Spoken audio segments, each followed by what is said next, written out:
हरे कृष्णा। जय जय श्री चैतन्य जय नित्यानंद,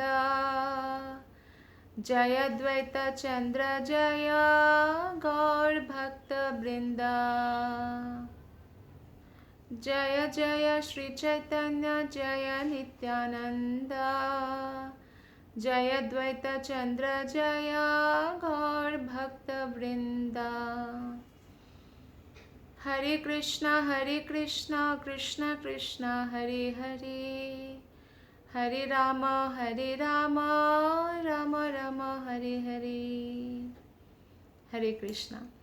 आज हम चैतन्य चरितामृत आदि लीला के तीसरे अध्याय श्लोक नंबर 35 से शुरू करने वाले हैं। यह अध्याय चल रहा है कि भगवान श्री कृष्ण जब स्वयं भक्त रूप में चैतन्य महाप्रभु के रूप में कलियुग में प्रकट होते हैं तो उसका क्या बाह्य कारण है, एक्सटर्नल रीजन क्या है, क्यों वो आते हैं।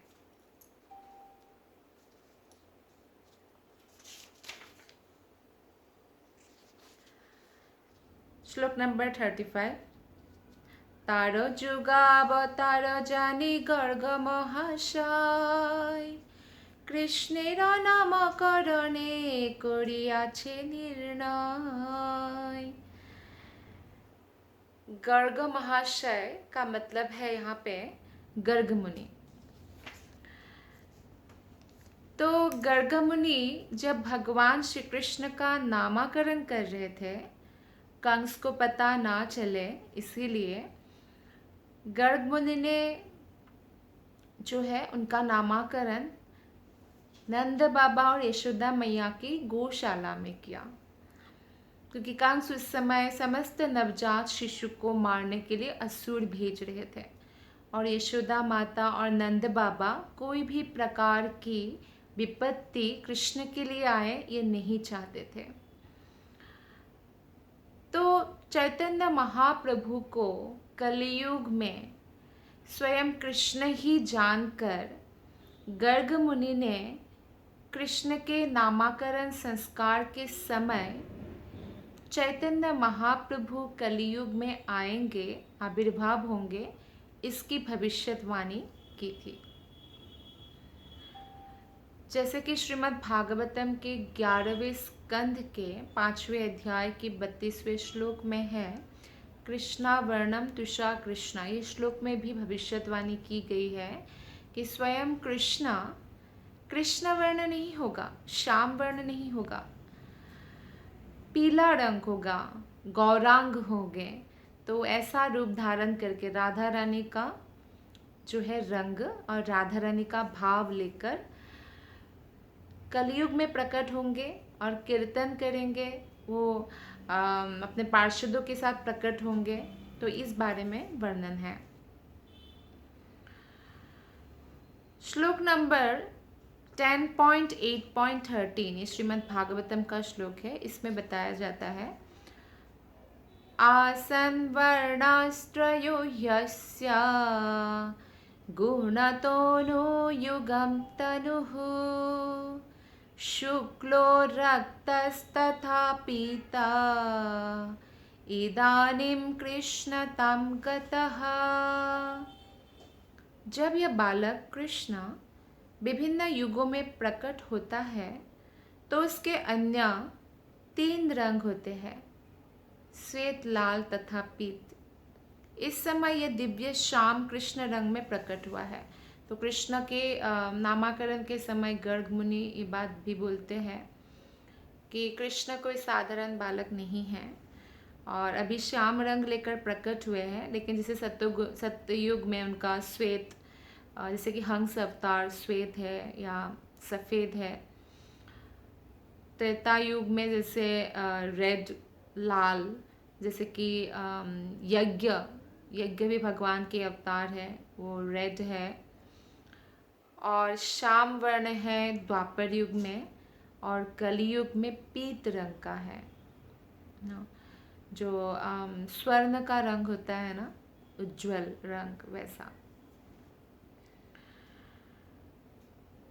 तो इस तरह से यहाँ पे वर्णन है।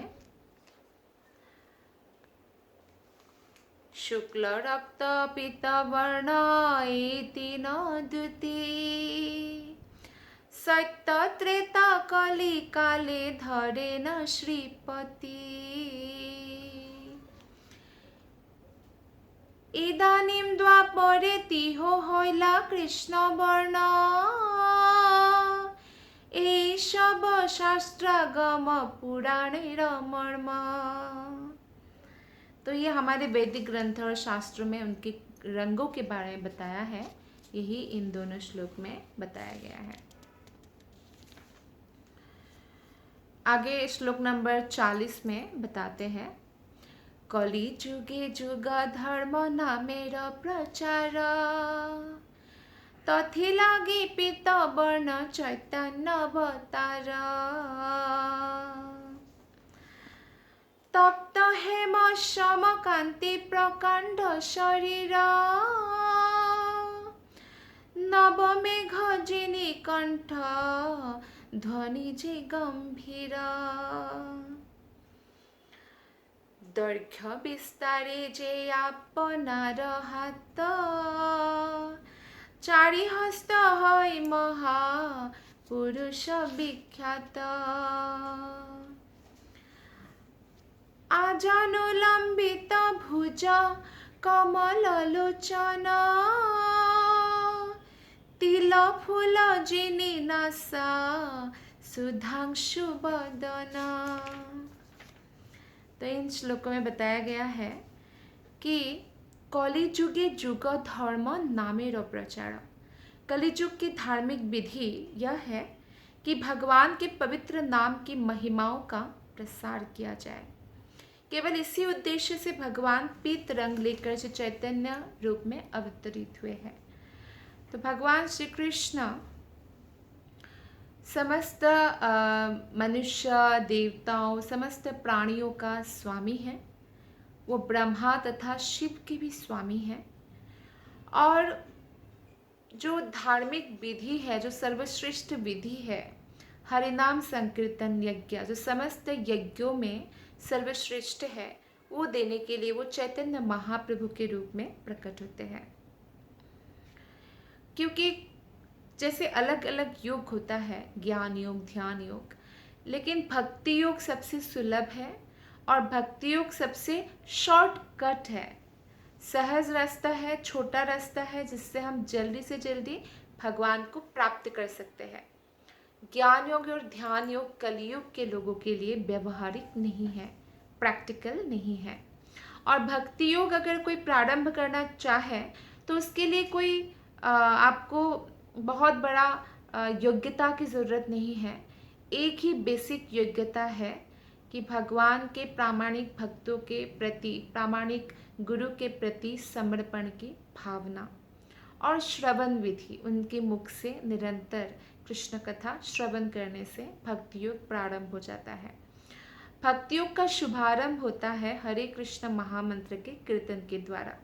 कोई भले ही मांस खा रहा हो, नशा कर रहा हो, जुआ खेल रहा हो, उनका बहुत सारा अवैध यौन संबंध हो, प्रोस्टिट्यूट्स के पास जाता हो, भले ही वो बहुत बड़ा कोई पापी ही क्यों ना हो, लेकिन फिर भी अगर वो हरे कृष्ण कृष्ण कृष्ण हरे हरे, हरे राम राम राम हरे हरे महामंत्र का नित्य संकीर्तन करता है, भक्तों के साथ कीर्तन करता है, हरे कृष्ण महामंत्र का जप करता है, तो क्या होगा? वो समस्त पापों से मुक्त हो जाएगा और भक्ति योग उनका प्रारंभ हो जाएगा, जिसकी पुष्टि मध्वाचार्य ने। 4 प्रामाणिक संप्रदाय हैं हमारे शास्त्रों के अनुसार, जो ब्रह्मा जी से शुरू हुआ है, शिव जी से, लक्ष्मी जी से और 4 कुमारों से ब्रह्मा के। तो ब्रह्मा से जो शुरू हुआ संप्रदाय है, उनका आचार्य है मध्वाचार्य। तो मध्वाचार्य ने कहा है कि द्वापरे जने विष्णुः पंचरात्रेष्टु केवलै कलौ तु नाम मात्रेण पूज्यते भगवान हरिः। द्वापर युग में लोगों को भगवान विष्णु की पूजा नारद पंचरात्र तथा अन्य ऐसे प्रामाणिक पुस्तकों के विधानों द्वारा ही करनी चाहिए। कलयुग में वैसे यज्ञ मना है, लेकिन नारद पंचरात्र के अनुसार जो विधि विधान दिया गया है उस हिसाब से करने से वो स्वीकार्य हो जाता है। किंतु कलयुग में लोगों को चाहिए कि वे केवल पूर्ण पुरुषोत्तम भगवान के पवित्र नामों का कीर्तन करें। घर बैठे ही वो अगर हरे कृष्ण महामंत्र का जप करता है, कीर्तन करता है, तो उनको समस्त लाभ मिल जाता है। हरे कृष्ण मंत्र का उल्लेख कई उपनिषदों में, विशेष रूप से कलिसंतर उपनिषद में इस तरह से कहा गया है। नारद मुनि अपने पिता और गुरु ब्रह्मा जी से प्रश्न करते हैं कि कलयुग के लोगों का कैसे उद्धार होगा। बहुत ही दुर्भाग्यशाली है, अल्प आयु है और सहन शक्ति बिल्कुल नहीं है उनके अंदर कि तपस्या कर सके। थोड़ा सा गर्मी हो जाती है 40 डिग्री तो एसी की तरफ भागते हैं, है ना। कलयुग के लोग बीमार हो जाते हैं, सहन नहीं कर पाते कोई चीज़। तो ऐसे में वो ऊपर से उनका अज्ञानता में मन है, भोग में मन है, कलह प्रिय है, इतना इंटॉलरेंस है कि बात बात पर झगड़ा करने पर उतारू होते हैं। तो ऐसे दुर्भाग्यशाली लोगों का उद्धार कैसे होगा। तो ब्रह्मा जी उत्तर देते हैं कलि संतरण उपनिषद में, ये मंत्र कोई बाबा बापू ने नहीं दिया है, ये मंत्र स्वयं ब्रह्मा जी ने दिया है, जो भगवान के नाभि कमल से उत्पन्न प्रथम जीव है और सबसे क्वालिफाइड भी ब्रह्मांड के। हरे कृष्णा कृष्ण कृष्ण हरे हरे, हरे राम राम राम हरे हरे। ये मंत्र दिया और फिर बोला इति षोडशक नामनम, ये 16 नाम कली कल्मष नाशनम, कली का कल्मष नाश करेगा।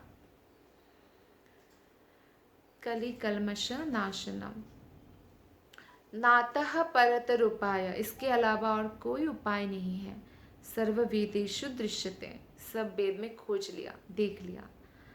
तो समस्त वैदिक साहित्य में खोजने के बाद ब्रह्मा जी कहते हैं कि कलयुग के लिए विशेषतः हरे कृष्ण महामंत्र के कीर्तन से श्रेष्ठ और कुछ भी नहीं है। तो फिर नेक्स्ट क्वेश्चन पूछते हैं नारद मुनि कि कलयुग के लोग तो नियम कानून इतना पालन ही नहीं कर सकते हैं, में उतनी योग्यता नहीं होती है ना, तो फिर क्या किया जाए। तो ब्रह्मा जी से पूछा कि सब मंत्र का कुछ विधि रीति होता है, तो इसका विधि रीति क्या है हरे कृष्ण महामंत्र का। तो नारद मुनि ब्रह्मा जी से पूछते हैं कैस्य विधि रीति, हे पिता कैस्य विधि रीति, क्या विधि रीति है। ब्रह्मा जी कहते हैं नास्य विधि रीति, कोई विधि रीति नहीं है। तो कोई अपवित्र हो चाहे पवित्र हो, किसी भी अवस्था में वो हरे कृष्ण महामंत्र का जप कर सकता है। यहाँ तक कि जब टॉयलेट में कोई टॉयलेट कर रहा हो तो भी वो हरे कृष्ण महामंत्र बोल सकता है, इसमें कोई अपराध नहीं लगता, बल्कि वो अच्छा है, उसको शुद्ध करेगा, गंदगी में भी उसको शुद्ध रखेगा। हाँ, लेकिन माला लेके नहीं प्रवेश करना है टॉयलेट में या वॉशरूम में, लेकिन मुंह से बोल सकते हैं। तो इसका उदाहरण हमें आगे भी प्राप्त होगा चैतन्य महाप्रभु के बारे में हम जब ज़्यादा जानेंगे। तो एक बार महाप्रभु ऐसे ही अपने जीभ को पकड़ के बैठे हुए थे कि वो जो भी गंदे स्थान है उसमें भी वो बोलता रहता है, क्योंकि स्वयं भगवान भक्त बनेंगे, राधा रानी का भाव लेंगे तो निरंतर जीव कृष्ण का नाम बोलता है। तो एक छोटा सा बालक गोपाल हो जाते, बोलते आप क्यों मुंह ऐसे जीभ बंद करके रखा है। बोलते ये ना रुकता नहीं है, गंदे स्थानों पर भी वो बोलता रहता है। तो गोपाल जो है वो बोलते हैं अगर ऐसे स्थानों में ही प्राण निकल गया तो, फिर हरि नाम जपे बिना प्राण निकल गया तो महाप्रभु उनको बहुत तारीफ करते होंगे, पंडित नाम देते हैं एक्चुअली। तो ये महाप्रभु की लीला थी हम सबको बताने के लिए कि कोई इसमें कोई बहुत बड़ा नियम नहीं है। जैसे बच्चे को माता पिता का नाम पुकारने के लिए कि माँ पिता, उसके लिए उनको कोई नहाने की आवश्यकता नहीं है, तो कैसे भी वो बुला सकते हैं। तो भगवान का नाम हम कैसे भी पोजीशन में बुला सकते हैं। लेकिन हाँ, अगर जैसे आप सुबह इस नाम का जप करेंगे तो आपका कंसंट्रेशन बहुत अच्छा होगा। तो इसमें मेनली मंत्र पर ध्यान देना बहुत अच्छा है कि आप बोल रहे हैं सुन रहे हैं, बोल रहे हैं सुन रहे हैं, ये बहुत अच्छा है। और स्नान करते हैं भक्त लोग, क्योंकि इसलिए करते कि फ्रेश अनुभव हो, वो अच्छे से जप कर सकें। लेकिन इसके बिना भी किया जा सकता है, कहने का तात्पर्य। कई माताओं का प्रश्न आता है कि मासिक धर्म के दौरान क्या हम हरे कृष्ण महामंत्र का माला में जप कर सकते हैं? हाँ, बिल्कुल जप कर सकते हैं, इसमें कोई भी दिक्कत नहीं है, क्योंकि स्वयं ब्रह्मा जी ने कहा है, शास्त्रों में वर्णन है। तो शास्त्रों की हर बात प्रामाणिक है और उसको स्वीकार करने पर ही हमें लाभ होता है। तो बिल्कुल किया जा सकता है, हमें स्टॉप नहीं करना। लेकिन जब आप ऋतु स्नान करें चौथे दिन में, तो तब आप जो है गंगा जल छिड़क के माला पर फिर से उसको जप कर सकते हैं, ये नियम है। तो ये बहुत अच्छा है कि हम कभी भी हरे कृष्ण महामंत्र को रोके नहीं। तो भगवान के विस्तृत शरीर की कांति चैतन्य महाप्रभु के पिघले सोने के समान है। उनकी गंभीर वाणी नए उमड़े बादलों की गर्जना को परास्त करने वाली है। बहुत सुंदर वचन है, गंभीर है और बहुत सुंदर रूप है, जो देखकर ही आकृष्ट हो जाए। कृष्ण का नाम कृष्ण इसलिए है क्योंकि वो सर्वाकर्षक है, सबको आकृष्ट कर लेते हैं। और अभी कृष्ण स्वयं भक्त के रूप में, चैतन्य महाप्रभु के रूप में आए हैं, तो उनका अंग कांति भी वैसा ही सबको आकृष्ट करने वाला है।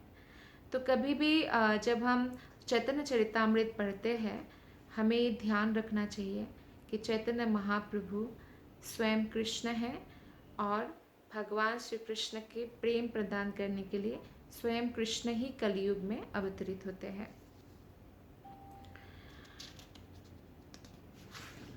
तो चैतन्य महाप्रभु की भुजाएं इतनी लंबी थी कि घुटनों तक पहुंचती थी।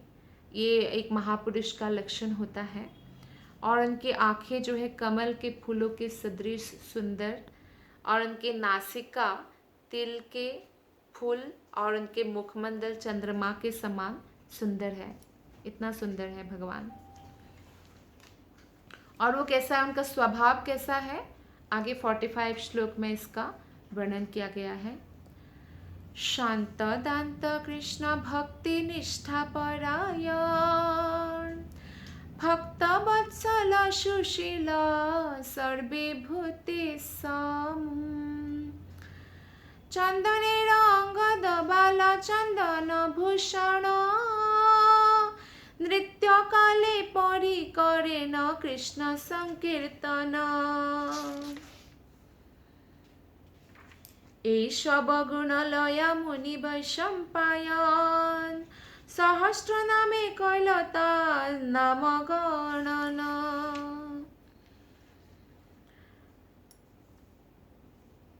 तो इस तरह से हम देखते हैं कि भगवान जो है, भगवान कैसे है, चैतन्य महाप्रभु शांत है, संयमित है और हमेशा भगवान श्री कृष्ण के सेवा में निष्ठा परायण है। चैतन्य महाप्रभु अपने भक्तों के प्रति अत्यंत वत्सल है, स्नेहिल है। कोई भी उनके शरणागत होते हैं, जैसे श्री रामचंद्र जब विभीषण शरणागत हुए तुरंत स्वीकार किया, कोई परीक्षण निरीक्षण नहीं किया कि हमारी कहीं भेद जानने तो नहीं है रावण का भाई, नाटक तो नहीं कर रहे हैं, बिल्कुल नहीं। इतना स्नेहिल है, भक्त वत्सल है। तो ये भी कहा कि विभीषण तो आए, रावण आएंगे तो रावण को भी मैं स्वीकार कर लूँगा, इतने भक्त वत्सल है। तो इसीलिए जो भी शरणागत होते हैं ना, उनके प्रति बहुत शरणागत वत्सल भी है। तो इसीलिए जब चैतन्य महाप्रभु के पास कोई शरणागत बनकर आता है तो भगवान उन पर बहुत कृपा बरसाते हैं। बहुत सुशील है चैतन्य महाप्रभु और सारे जीवों पर संभाव रखने वाला है। वे चंदन के बने कंगन पहनते हैं और बाजूबंद भी चंदन का है। वे चंदन के लेप से मंडित हैं, तो चंदन बेसिकली चैतन्य महाप्रभु पहनते हैं। वे श्री कृष्ण संकीर्तन में नृत्य करने के उद्देश्य से ही आभूषण को धारण करते हैं, भगवान की प्रसन्नता के लिए। स्वयं भगवान, जैसे भक्त लोग भगवान की प्रसन्नता के लिए तुलसी माला धारण करते हैं ना, तो ऐसे ही हमें भगवान को जो प्रसन्न करे, जैसे हम तिलक धारण करते हैं, तुलसी माला धारण करते हैं, तो ये किसके लिए? कृष्ण की प्रसन्नता के लिए। वैष्णव ड्रेस पहनते हैं, कहने का तात्पर्य है कि जैसे वैष्णव ड्रेस क्या होता है, माताओं के लिए होता है साड़ी और प्रभुओं के लिए होता है धोती कुर्ता, है ना। तो ये वैष्णव परिधान करना चाहिए। तो ये चैतन्य महाप्रभु के जो ये सारे गुण हैं, इन गुणों को लिपिबद्ध किया है व्यासदेव ने, और विष्णु सहस्त्र नाम में उल्लेख भी किया गया है इसके बारे में। yes. तो एक श्लोक है विष्णु सहस्त्र नाम में जो महाभारत के दान धर्म में आता है। सुवर्ण वर्णो हेमांगो वरंगचंदनांगदी संन्यास कृच्छमः शांतो निष्ठा शांति परायणः। अपने आदि लीला में वे सुनहरे रंग वाले, विष्णु सहस्त्र नाम में चैतन्य महाप्रभु के बारे में लिखा गया है।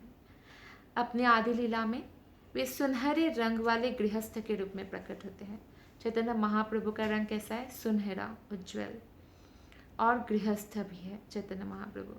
उनके अंग प्रत्यंग सुंदर और चंदन लेपित शरीर पिघले सोने जैसा लगता है। और जब 24 साल वो रहे परिवार में, पहले माता पिता फिर पत्नी के साथ, और बाकी 24 साल 48 साल कुल रहे महाप्रभु। बाकी 24 साल के बारे में वर्णन किया गया है कि शेष लीला में वे संन्यास ग्रहण करते हैं और वे संभाव वाले और शांत रहते हैं। वे शांति तथा भक्ति के सर्वोच्च धाम हैं, क्योंकि वे निर्विशेषवादी अभक्तों को चुप करा देते हैं। क्योंकि भगवान का जो निराकार बात को फैलाते हैं, उनको चुप करा देते भगवान के बारे में शास्त्रों से बताकर। श्री बलदेव विद्याभूषण ने विष्णु सहस्त्र नाम की जो टीका है उसमें व्याख्या करते हैं कि सुवर्ण वर्ण का अर्थ है सुनहरा शरीर।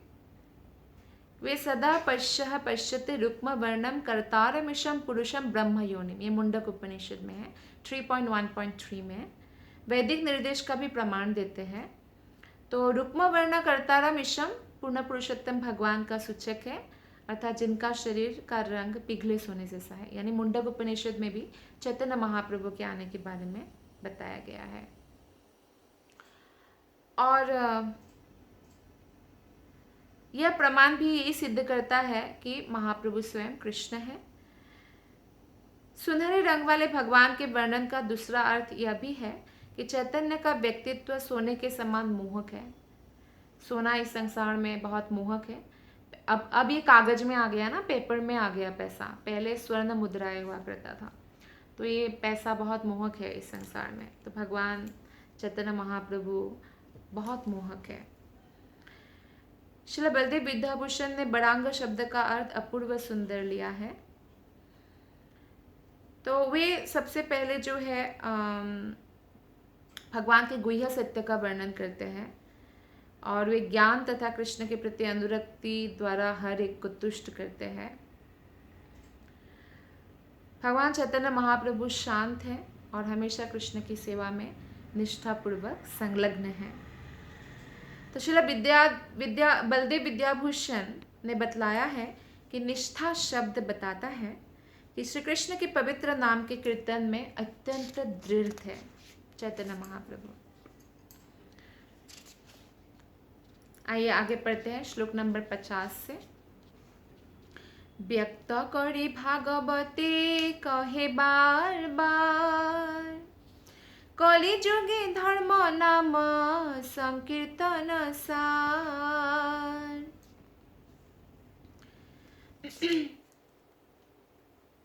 तो इसमें बताया गया है कि श्रीमद् भागवत में ये बारंबार स्पष्ट रूप से कहा गया है कि कलियुग में धर्म का सार कृष्ण के पवित्र नाम का कीर्तन है। ये श्लोक जो है अभी अगला हम पढ़ने जा रहे हैं 11वां स्कंद भागवतम 5वां अध्याय श्लोक नंबर 32। कृष्णावर्णम त्विषा कृष्णम सांगोपांगास्त्र पार्षदम यज्ञे संकीर्तन प्रायेर्यजन्ति हि सुमेधसः। कलयुग में बुद्धिमान व्यक्ति ईश्वर के उन अवतार की पूजा के लिए सामूहिक कीर्तन करते हैं जो कृष्ण नाम का निरंतर गुणगान करते हैं, इन चैतन्य महाप्रभु। यद्यपि उनका शरीर श्याम वर्ण का नहीं है, किंतु वे स्वयं कृष्ण हैं, ये भी भागवत में बताया गया। उनके साथ उनके पार्षद सेवक आयु तथा विश्वस्त संगी रहते हैं। ये प्रामाणिकता है श्रीमद् भागवतम का, हमारे शास्त्र का। हमारे सारे शास्त्र पहले ही बता देते हैं कि भगवान कब कब आने वाले हैं, है ना। तो श्रीमद् भागवतम है, उसमें हम देखते हैं कि भगवान आने वाले हैं, ये बता दिया गया। जबकि भागवतम व्यासदेव ने संकलन किया 5000 साल पहले, महाप्रभु आए कलयुग के शुरू होने के 4500 साल बाद, फिर भी बताया गया है। भागवतम में सिर्फ चैतन्य महाप्रभु के बारे में नहीं, बुद्ध अवतार जो 2500 साल बाद आएंगे कलयुग के शुरू के, वो भी बताया गया था। यहाँ तक कि जो भगवान के अवतार है उनको छोड़कर चाणक्य पंडित के बारे में भी एग्जैक्ट बताया गया था। तो ये सब प्रामाणिकता है हमारे शास्त्रों का।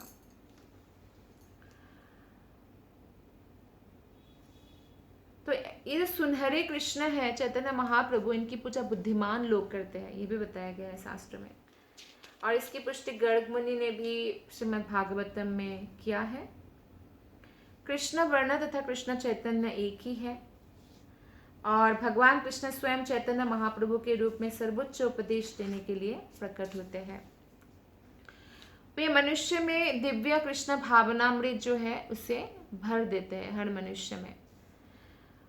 इसलिए अगर हम गौर निताय की पूजा करते हैं, आराधना करते हैं, गौर निताय की सेवा करते हैं और संकीर्तन के द्वारा हमेशा उनके विग्रह के सामने हम संकीर्तन करते हैं, तो इतना प्रसन्न होते हैं कि वो हमें कृष्ण की भक्ति प्रदान करते हैं, कृष्ण का प्रेम प्रदान करते हैं। ये बहुत ही महत्वपूर्ण है, ये बहुत ही सुलभ रास्ता है कि हम केवल कीर्तन से ही गौरांग महाप्रभु के सामने कीर्तन करके उनकी हर प्रकार से कृपा प्राप्त कर सकते हैं। अन्य अवतारों में भगवान ने कभी कभी असुरों को परास्त करने के लिए अस्त्रों का उपयोग किया। भगवान ने ना, भगवान बहुत सारे अवतार में असुरों को मारा, संहार किया। और असुर लोग जब मरते हैं तो कहाँ जाते हैं? ब्रह्म ज्योति में जाते हैं। तो भगवत धाम नहीं जाते। भगवान के पार्षद स्वयं अगर असुर का लीला करे तो जाते हैं, जैसे जय विजय, अन्यथा नहीं जाते हैं कोई असुर, वो ब्रह्म ज्योति में जाते हैं। लेकिन ये जो अवतार लिया है, या ये खुद जो स्वयं कृष्ण अवतरित हुए हैं महाप्रभु के रूप में, तो उनका अस्त्र शस्त्र क्या है? उनके पार्षद है जो हरिनाम का प्रचार करते हैं। और उनका स्वरूप है सुंदर मनमोहक स्वरूप, जो असुरों को भी उनके प्रति आकृष्ट कर देते हैं और सब हरि भक्ति करने लग जाते हैं। और इस बार जो वो अस्त्र शस्त्र लाए हैं, इससे जो पराजित होकर उनके शरणागत होते हैं वो डायरेक्ट भगवत धाम जाते हैं। तो ये स्पेशलिटी है, ये डिफरेंस है। जब वे संकीर्तन आंदोलन का प्रचार कर रहे थे तब बंगाल तथा उड़ीसा के अनेक महान विद्वान तथा आचार्य उनके प्रति आकृष्ट हो गए थे। वो लोग अपने आप को विद्वान मानते थे, लेकिन महाप्रभु के सामने वो इतना आकृष्ट हो जाते थे कि वो उनका शरणागत हो जाते थे। चैतन्य महाप्रभु सदैव अपने सर्वश्रेष्ठ पार्षदों तथा नित्यानंद, अद्वैत गदाधर श्रीवास के साथ रहते हैं। जय श्री कृष्ण चैतन्य प्रभु नित्यानंद श्री अद्वैत गदाधर श्रीवास आदि गौर भक्त वृंद, वो हमेशा साथ रहते हैं। भगवान श्री चैतन्य के सुप्रसिद्ध शिष्य का नाम है श्री सार्वभौम भट्टाचार्य। उन्होंने कहा है, दिव्य भक्तियों के सिद्धांत के समाप्त हो जाने पर भक्ति विधि का पुनरुद्धार करने के लिए कृष्ण चैतन्य प्रकट हुए हैं। वे इतने दयालु हैं कि वे कृष्ण प्रेम का वितरण कर रहे हैं जो अत्यंत गुप्त है, सबको नहीं मिलता है, पर वो आज जो है खुले हाथों बांट रहे हैं महाप्रभु। हर एक को उनके चरण कमलों के प्रति अधिकाधिक आकृष्ट होना चाहिए। जो बुद्धिमान व्यक्ति है वो चैतन्य महाप्रभु की उनको आराधना करनी चाहिए और केवल महाप्रभु और उनके जो पार्षद हैं उनकी आराधना से ही हम राधा कृष्ण का प्रेम प्राप्त कर सकते हैं। ऐसे आकृष्ट होना चाहिए। श्रील प्रभुपाद कहते हैं, जिस प्रकार गुंजार करती मधुमक्खियाँ कमल के फूल के प्रति आकृष्ट होती है। तो आगे श्लोक नंबर 55 हम पढ़ रहे हैं। कृष्ण वर्ण शब्देर अर्थ द्वैत प्रमाण, कृष्ण बिनु तार मुखे नाहि ऐसे आन, केह तारे बोले यदि कृष्ण भरण, आर विशेषणे तार करे निवारण, देह कांते হয় तेह अकृष्ण वरण, अकृष्ण वरणे कहे पीत वरण, प्रत्यक्ष ताहार तप्त कांचनेर द्युति, যাহার ছটায় নাশে অজ্ঞান তপস্ততি, জীবের কলমশতম নাশ করিবারে, অঙ্গ উপাঙ্গ নাম নানা অস্ত্র ধরে, ভক্তির বিরোধী কর্ম ধর্ম বা অধর্ম, তাহার কলমশ নাম সেই মহাত্ম, বাহু তুলি হরি বলি প্রেম হৃষ্টে যায়, করিয়া কলমশ নাশ প্রমেতে ভাষায়। तो यहाँ पे बताया जाता है श्लोक नंबर 55 से अभी हमने पढ़ा कि कृष्ण वर्ण शब्द के यही दो अर्थ है।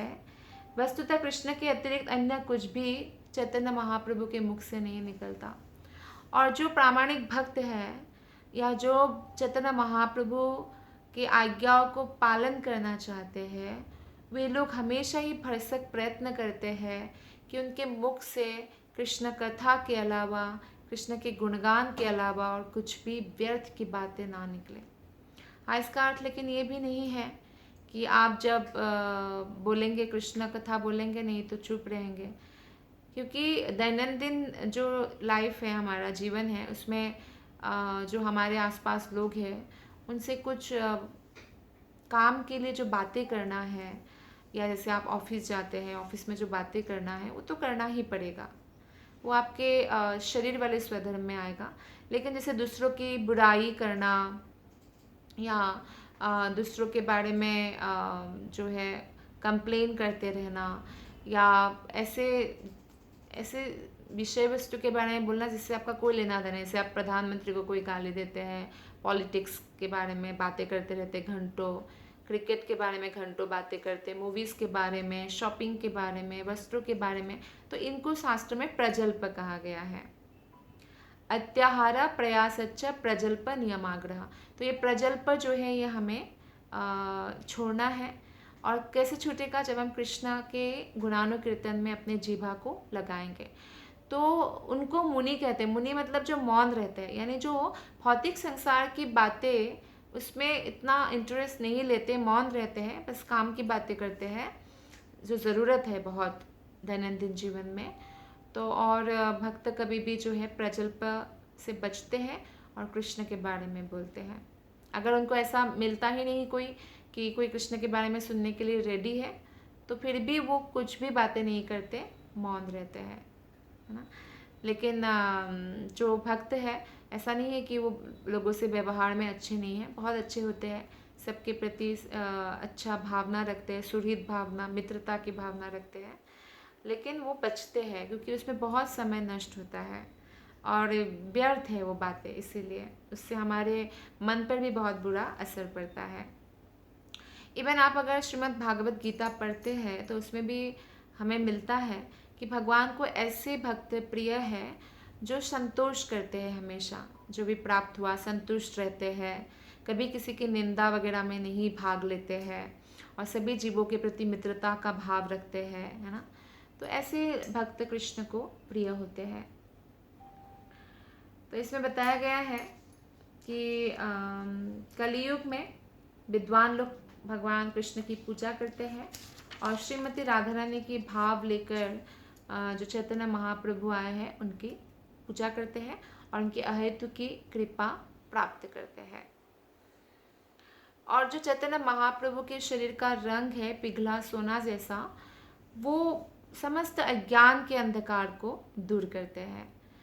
अज्ञान, ऐसे जो अंधकार छा जाता है वो अंधकार नहीं है, लेकिन जब अज्ञान का अंधकार छा जाता है ना, तो वो जीवात्मा हमेशा के लिए भौतिक संसार में बंदी बन जाता है और हर कष्ट का उसको सामना करना पड़ता है। जीवों का पापमय जीवन अज्ञान से उत्पन्न होता है। अगर हम पाप करते हैं वो अज्ञान के कारण है। और बहुत लोग बोलते हैं ignorance is bliss, ignorance is not bliss. क्योंकि अगर कोई इग्नोरेंस में भी चोरी करेगा, किसी को मार देगा, तो उसका जेल तो होगा ही ना। ठीक उसी प्रकार से कोई इग्नोरेंस में भी अगर भगवान की आज्ञाओं को पालन नहीं करेंगे और भक्ति नहीं करेंगे, तो निश्चित रूप से उनको नरक जाना पड़ेगा। तो इसलिए इस अज्ञान को नष्ट करने के लिए महाप्रभु अनेक अस्त्र अपने साथ लाए। और उनके अस्त्र कौन है? उनके पार्षद हैं और उनके भक्त हैं और उनका पवित्र नाम है। तो पार्षद मतलब जो हमेशा भगवान चैतन्य महाप्रभु के साथ लीलाओं में भाग लेते हैं, वो पार्षद है। जैसे कि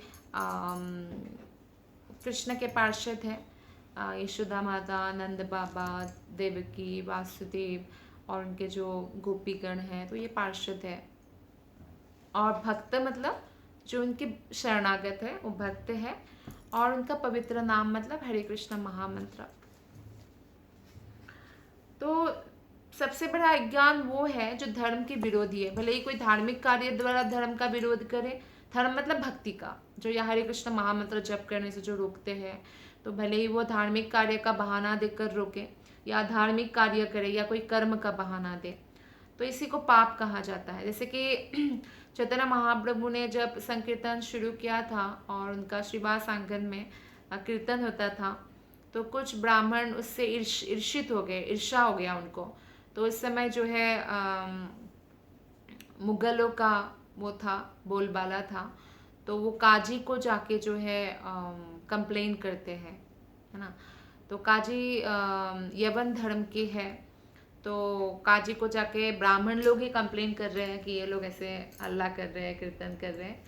तो फिर क्या करते हैं, इसको हम पाप कर्म कहेंगे। अगर कोई, भले ही कोई ब्राह्मण भी हो, अगर वो हरि नाम को रोकते हैं, तो काजी बाद में जब देखते हैं कि चैतन्य महाप्रभु से उनकी बातचीत होती है, तो वो हमेशा के लिए ये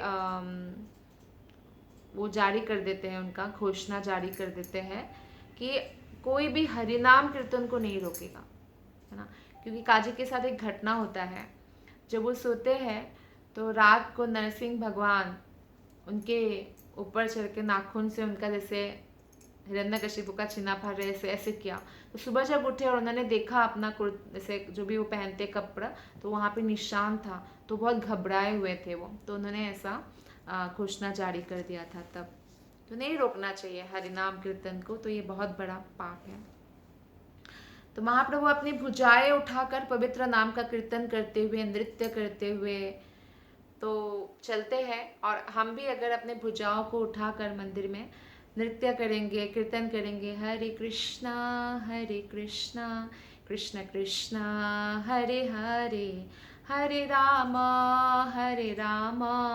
राम राम हरे हरे, तो ऐसे करेंगे तो समस्त पापों से हमें भगवान मुक्त कर देते हैं और भगवान की प्रेम से हमको आप्लावित कर देंगे।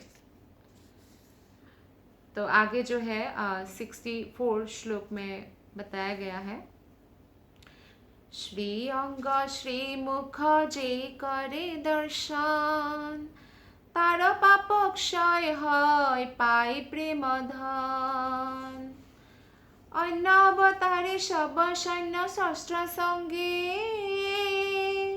चैतन्य कृष्णेर सैन्य अंग उपांगे, अंग पास्त्र अस्त्र करे स्वकार्य साधन, अंग शब्देर अर्थ आर सुन दिया मन।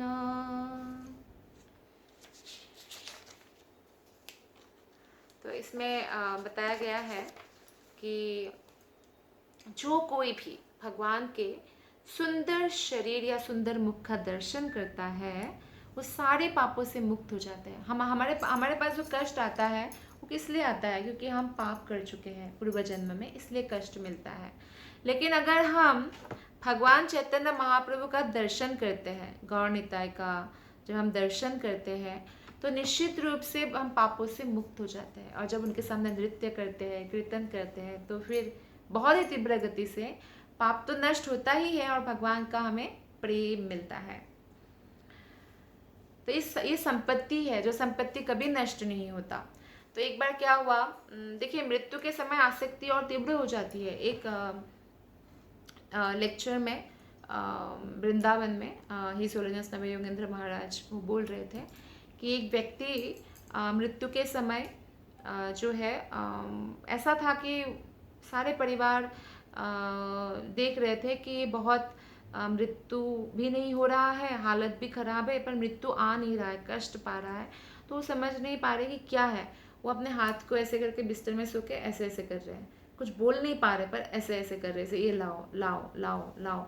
तो ये लोग कुछ समझ नहीं पाए कि इतने दिन से ऐसे ऐसे क्या कर रहे, क्या चाहिए उनको, क्या चाहिए, कुछ बोल नहीं सकते नहीं, क्या है, क्या चाहिए। तो उनके जो एक बेस्ट फ्रेंड है उनको बुला के लाते हैं और बोलते हैं आपको कुछ समझ आया, वो ऐसे ऐसे एक हाथ से क्या मांग रहे हैं, क्या मांग रहे हैं। तो बोलते हैं ये जो अलमीरा है ना उसके अंदर उनके लॉकर का चाबी है, उनके हाथ में। तो बोलते हैं अरे उनको इससे मतलब नहीं है, वो अभी जाने वाले हैं, मरने वाले को इससे क्या मतलब है, उनको वो नहीं चाहिए, वो कुछ और ही बोलना चाह रहे हैं। तो उनके बेस्ट फ्रेंड ने बोला मैं उनका दोस्त हूँ ना, मैं जानता हूँ, आप वो चाबी लाओ।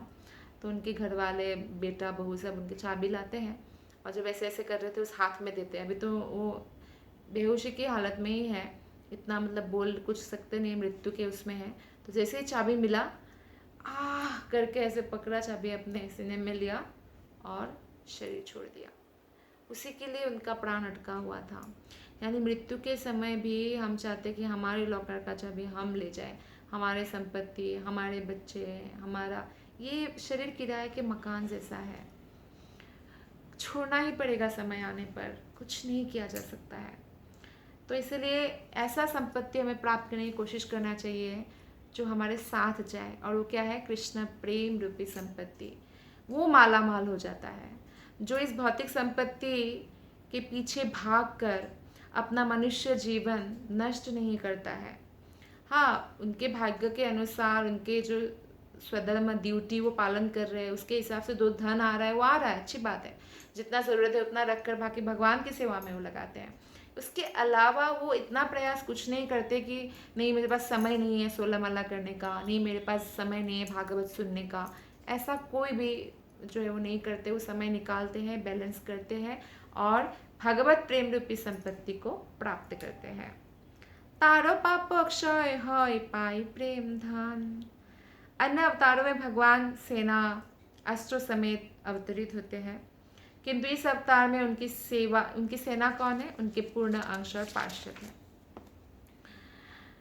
तो उनके पूर्णांश तथा पार्षद अपना निजी विशेष कर्तव्य मानकर अस्त्रों की तरह कार्य करते हैं। आप देखिए हरिदास ठाकुर और नित्यानंद प्रभु जगाई मधाई के पास गए, जगाई मधाई ने उनको हार्ट भी किया, उसमें खून बह गया नित्यानंद प्रभु का, फिर भी वो अस्त्र की तरह उनको विनम्रता पूर्वक उनको सिखाते गए कि हरिनाम का जप करो ऐसा। इतने दयालु हैं, बहुत दयालु हैं। तो विष्णु तत्व कोटि में एक विस्तार से जब दूसरा विस्तार होता है, जैसे कृष्ण से अनेक विस्तार हुआ, तो ऐसा नहीं है कि कई लोग ना मायावादी लोग ऐसे सोचते हैं कि भगवान से अनेक आत्माओं का विस्तार हुआ, तो इसीलिए जो है क्या हुआ, वो टुकड़ा टुकड़ा टुकड़ा हो गया, आत्मा ब्रह्म हो गए, अब भगवान निराकार हो गए। ऐसा कुछ नहीं है। जैसे एक दीपक है, श्रील प्रभुपाद इसमें श्लोक नंबर 71 के तात्पर्य में वर्णन करते हैं, जब आप एक दीपक से दूसरा दीपक जलाते हो तो दोनों ही दीपक इक्वली ज्योति प्रदान करते हैं, प्रकाश देते हैं और पावरफुल है। ठीक उसी प्रकार से जब भगवान श्री कृष्ण से अन्य अवतार निकलता है, अन्य स्वांग्स उनका निकलता है, तो वो इक्वली पावरफुल होते हैं। ऐसा नहीं है कि भगवान से कुछ घट गया या ऐसा कुछ नहीं होता है। ये एक गलत फहमी है। तो आगे 73 श्लोक में बताया गया है। हाँ, 72 श्लोक में ये बहुत इम्पोर्टेंट है। अद्वैत नित्यानंद चैतन्य दुई अंग, अंगेर अवयव गण कहिए उपांग, অঙ্গপাঙ্গ তীক্ষ্ণ অস্ত্র প্রভুর সহিতে, সেই সব অস্ত্র হয় পাষণ্ড দলিতে।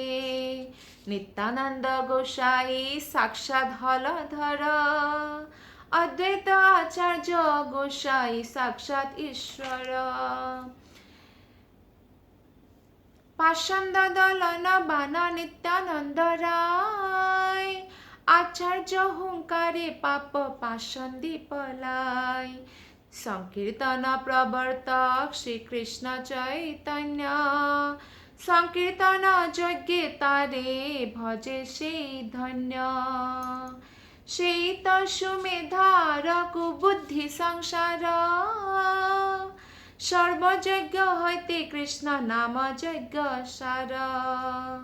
কোটি অশ্বমেধ এক কৃষ্ণ নাম সম, যেই কহে সে পাষণ্ডী দণ্ডে তারে যম।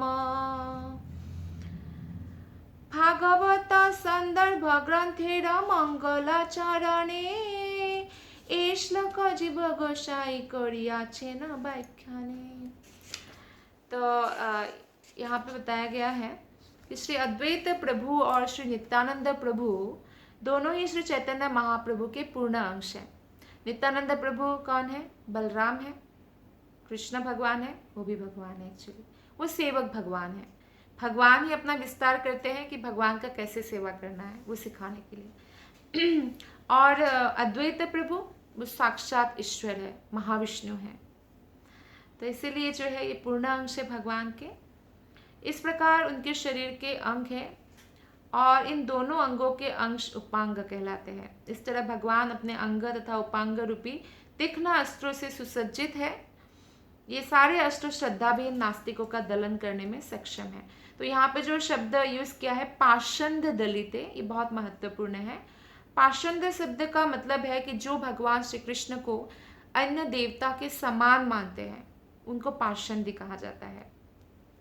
जो ये बोलते हैं कि किसी की भी पूजा करो भगवान कृष्ण तक पहुंच जाओगे, एक ही गंतव्य है, उनको भी बोला गया है। पाषंड व्यक्ति भगवान कृष्ण को संसार की जो स्टेज है वहाँ तक ले आना चाहते हैं, या अपने लेवल तक।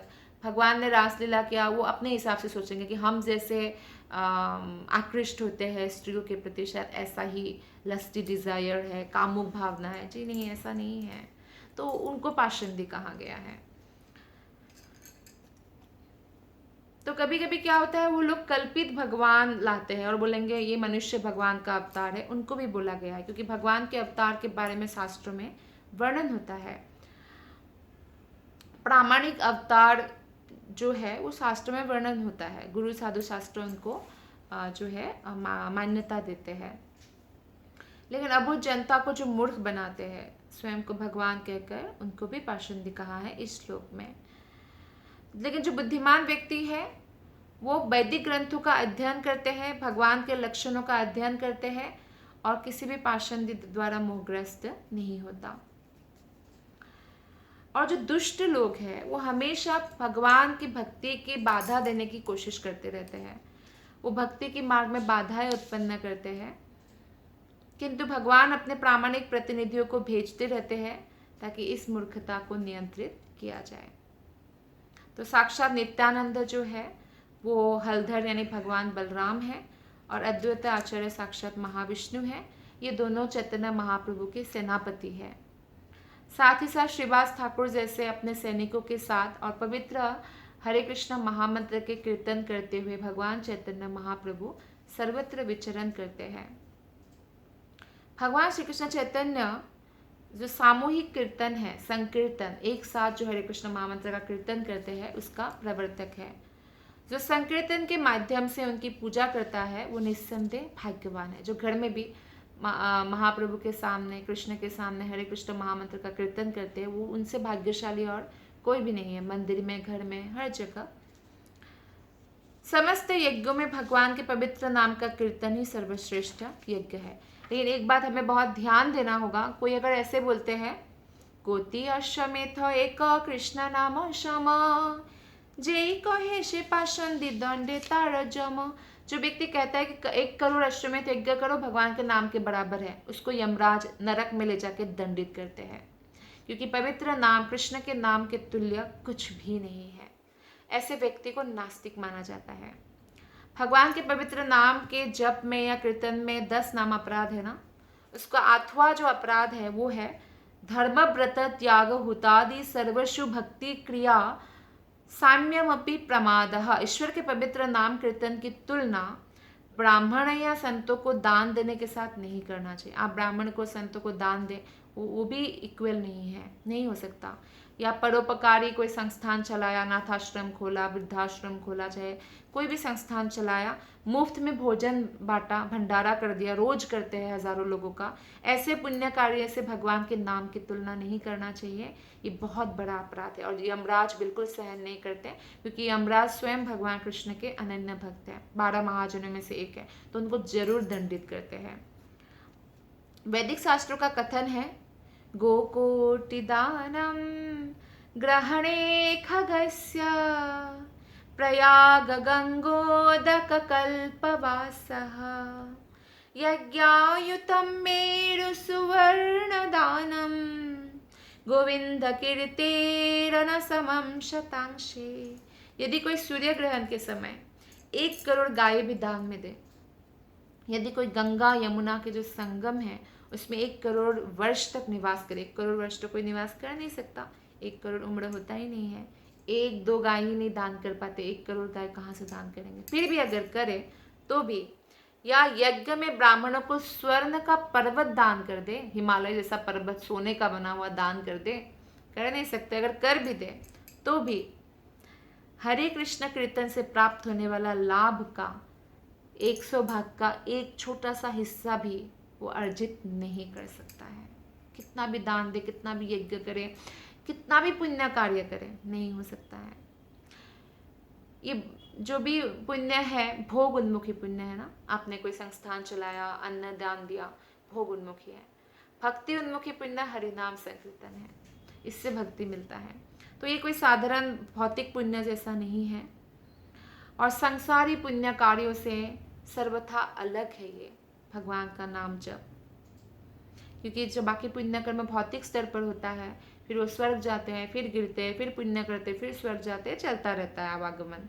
लेकिन भक्ति में ऐसा नहीं होता, ये नितांत आध्यात्मिक स्तर पर होता है, ये यहाँ पे बताया गया है। तो इसी के साथ आज का जो क्लास है चैतन्य चरितामृत का हम यही समाप्त करते हैं। आप सबका बहुत बहुत धन्यवाद। हरे कृष्ण।